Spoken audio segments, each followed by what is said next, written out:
सावन का महीना आते ही दुनिया भर के भारतीय राखी का दिन जानने के लिए उत्सुक हो जाते हैं।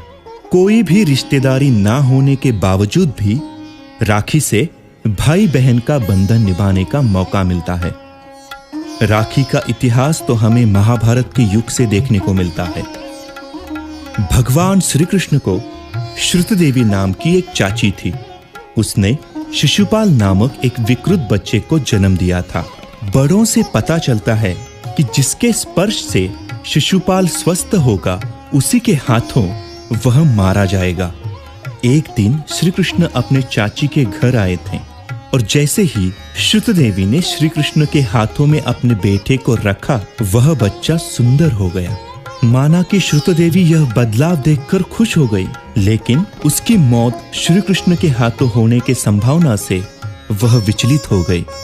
वह भगवान श्री कृष्ण से प्रार्थना करने लगी। भले ही शिशुपाल कोई गलती कर बैठे, लेकिन उसको श्री कृष्ण के हाथों सजा नहीं मिलनी चाहिए।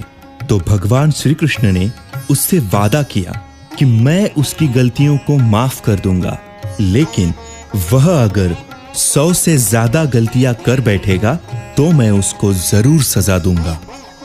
शिशुपाल बड़ा होकर चेदी नामक एक राज्य का राजा बन गया। वो एक राजा भी था और साथ ही साथ भगवान श्री कृष्ण का रिश्तेदार भी। लेकिन वो बहुत क्रूर राजा बन गया। अपने राज्य के लोगों को बहुत सताने लगा और बार बार भगवान श्री कृष्ण को चुनौती देने लगा। एक समय तो उसने भरी राज्यसभा में ही भगवान श्री कृष्ण की निंदा की और बस शिशुपाल ने उसी दिन 100 गलतियों की सीमा पार कर दी थी। तुरंत ही भगवान श्री कृष्ण ने अपने सुदर्शन चक्र का शिशुपाल के ऊपर प्रयोग किया।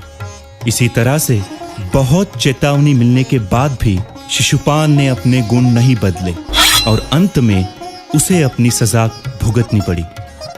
भगवान श्री कृष्ण जब क्रोध में अपने सुदर्शन चक्र को छोड़ रहे थे, उनकी उंगली में भी चोट लगी।